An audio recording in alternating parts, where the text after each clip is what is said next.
গাছে গাছে নানা জাতের কুল, পাতার ফাঁকে ফাঁকে ঝুলে আছে বাহারি ফল। দেখতে যেমন সুন্দর, খেতেও বেশ মজার। যশোরের মনিরামপুরের মুজগুন্নি গ্রামের আব্দুল করিম ২০১৫ সালে মাত্র ১ বিঘা জমিতে শুরু করেন কুল চাষ। ফলন ভালো হওয়ায় পরবর্তীতে বাড়িয়েছেন চাষের পরিমাণ। চলতি বছর ১৫ বিঘা জমির গাছে ধরেছে ফলন। ১৫ লাখ টাকা খরচ করে ৩০ থেকে ৩৫ লাখ টাকার কুল বিক্রির আশা করছেন তিনি।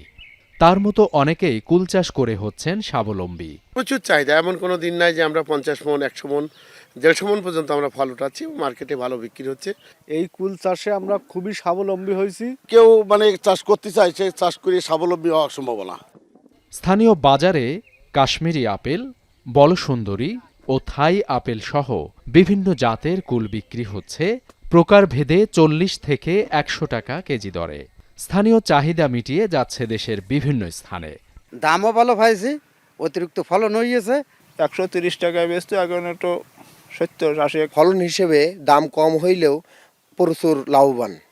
সহজ চাষ পদ্ধতি ও রোগের উপক্রম কম হওয়ায় কৃষকদের বাড়ছে আগ্রহ, এমনটাই বলছেন কৃষি সম্প্রসারণ অধিদপ্তরের কর্মকর্তা। কুলের চাহিদাও কিন্তু দিন দিন বাড়ছে। আমরা আশাবাদী এরকম কুল যদি বৃদ্ধি পায়, আমাদের দেশের চাহিদা মিটে আমরা কিন্তু বিদেশে এটা রপ্তানির সুযোগ তৈরি হবে। চলতি বছর জেলায় ৫৫০ হেক্টর জমির আবাদ থেকে ৭,৫০০ টন কুল উৎপাদনের আশা করছে কৃষি বিভাগ। এখন যশোর।